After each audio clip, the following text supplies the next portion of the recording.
Hey everyone, how do you do? I'm very happy to find you again on my channel. It has been a whole lot for me.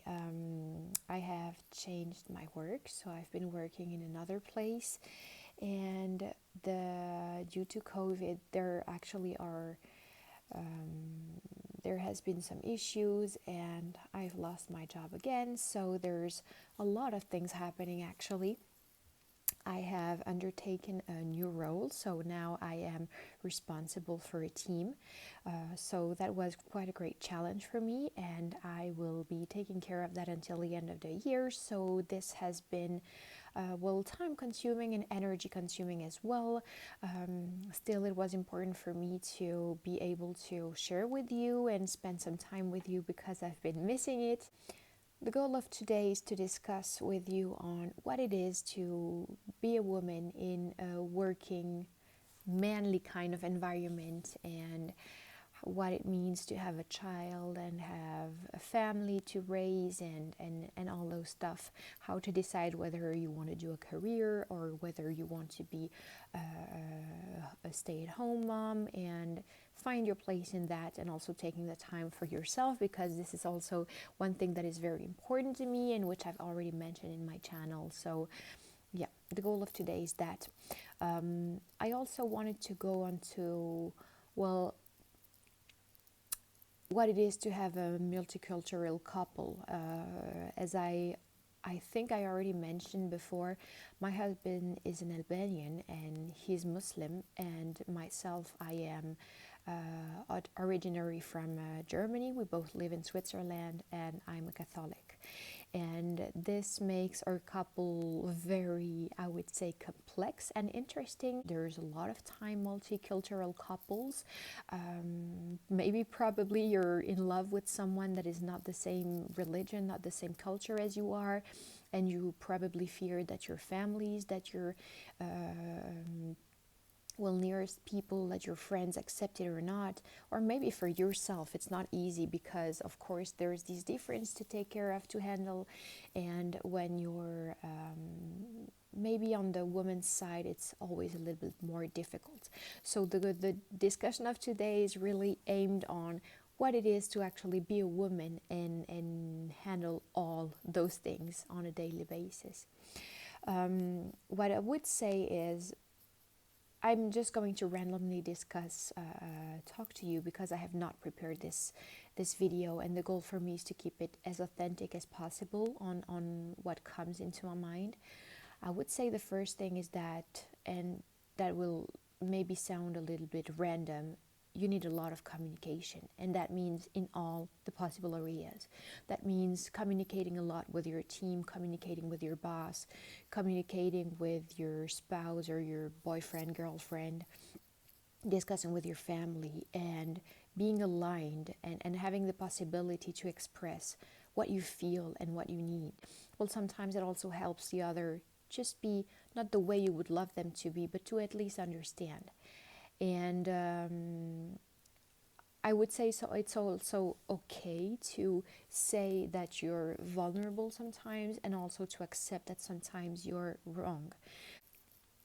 When I say also being vulnerable, that also means to say, okay, you cannot be the most attractive, seductive woman at the same time that you're an executive working woman, and at the same time you're the most funniest woman in the life, and the best spouse and best mother with also activities.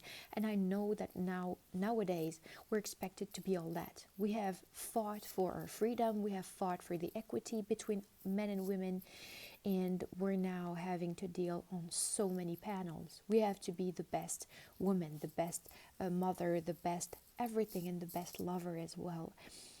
We need to take into consideration that maybe 100 years ago, and maybe in other cultures, women are, well, women.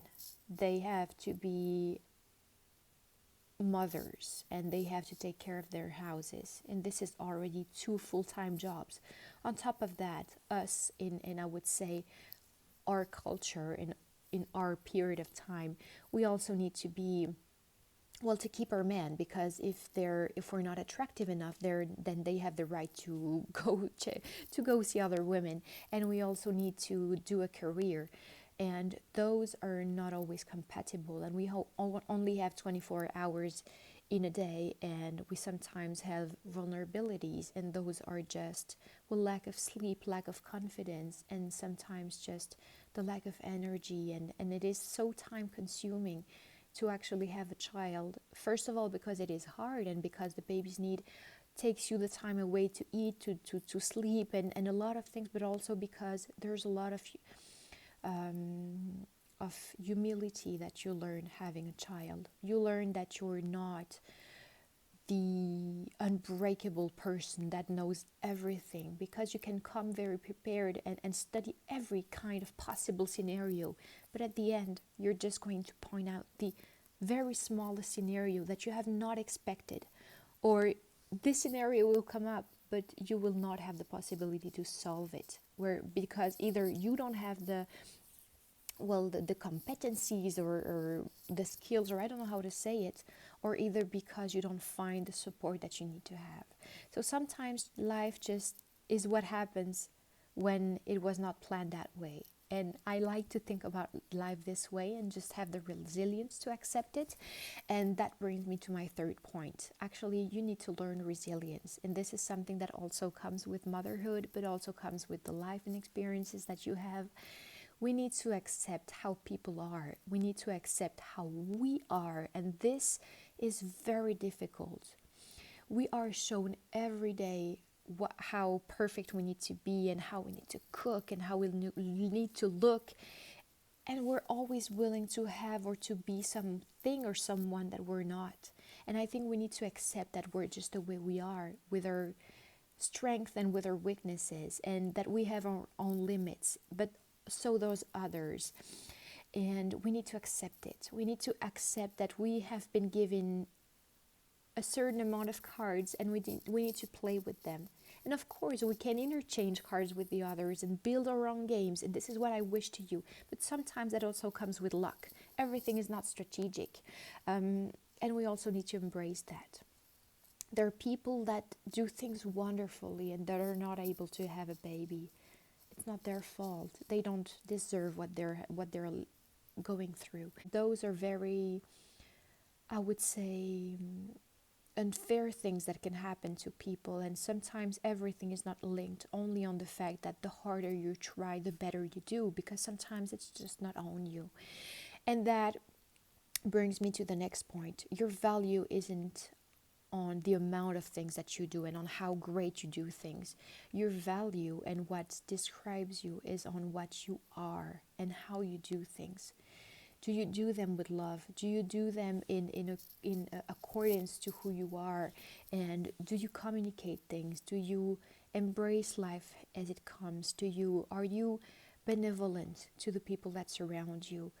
That is what defines you. Of course, act define you, but act define you in the strongest moment in life, on how you embrace things, on how you embrace those big steps of your life, and how you are there for people. And I would say it's not how many dishes you wash in the day, and how many walls you have painted in the day, and how many activities you have done with your children every single day, and how much you have put some makeup on while having a child, and I don't know, being on medics because you haven't slept for a week. No, it's not what defines you. And sometimes I need to learn to let go, and this is something that is important to know. To let go is to accept that we're not going to be this Wonder Woman that everybody expects us to be.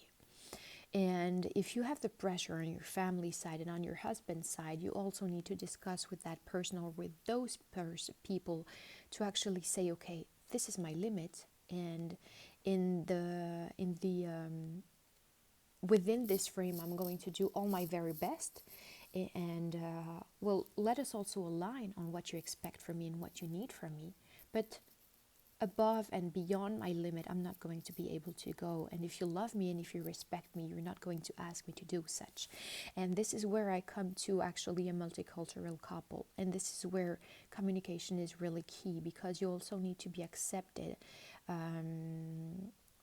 for everything that you are. Of course, there's this first attraction that comes, and probably a lot of values and things that bond you. But first of all, and I hope you're being accepted by his or her family and vice versa, but sometimes it doesn't happen.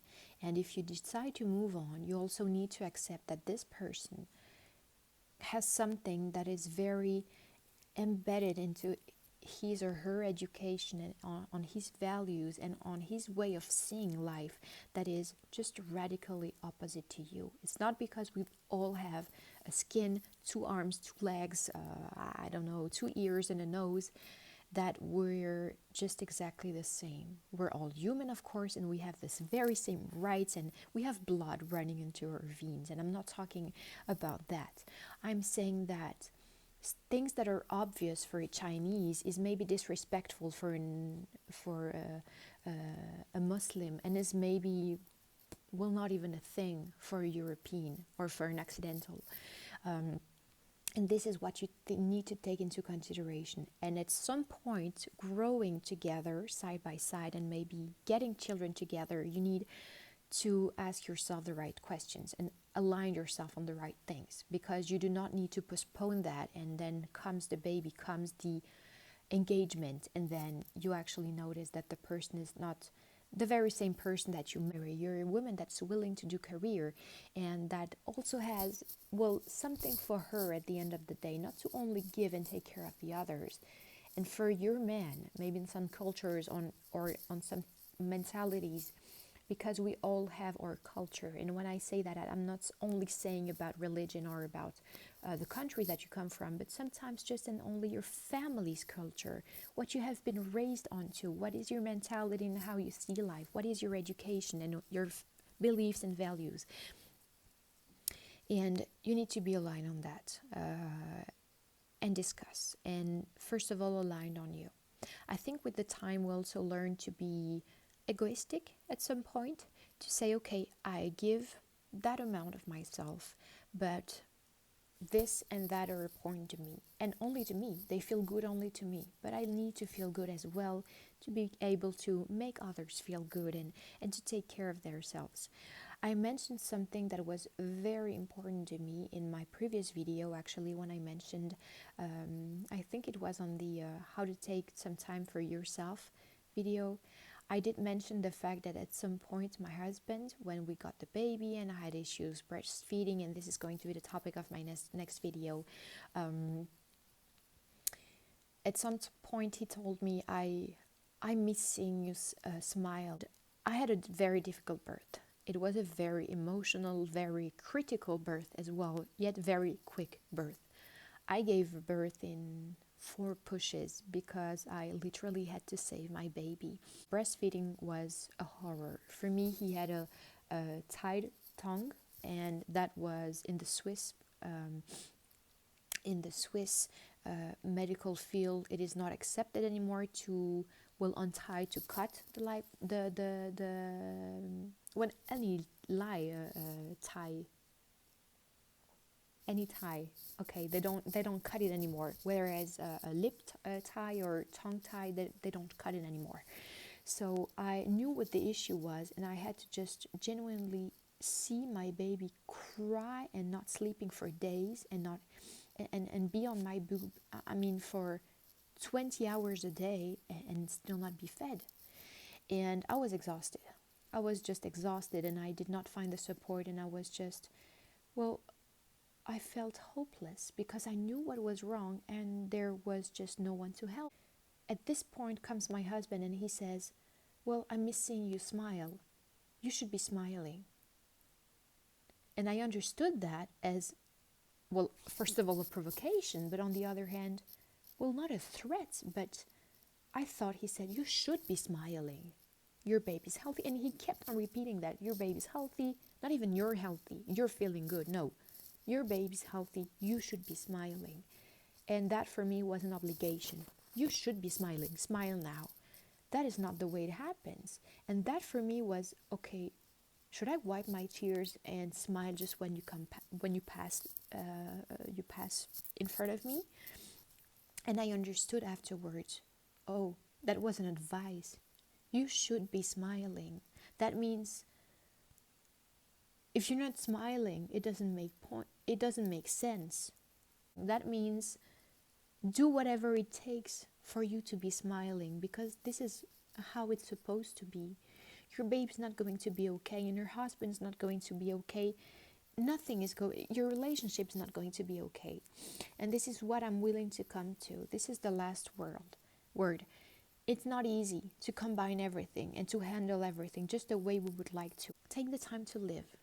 Years go by so very quickly, and if you're not aligned, if you're not happy with who you are, if you're not happy with the person that you're sharing your life with, if you're not happy in the conditions, if you're not happy at your work, and this is something that I'm experiencing right now, because those are not easy times, because of COVID, of course, because of the situation of the whole world, but also of the fact of being trapped at home and not being able to distract, travel, see some friends, and also the fact that this also impacts economic from your country.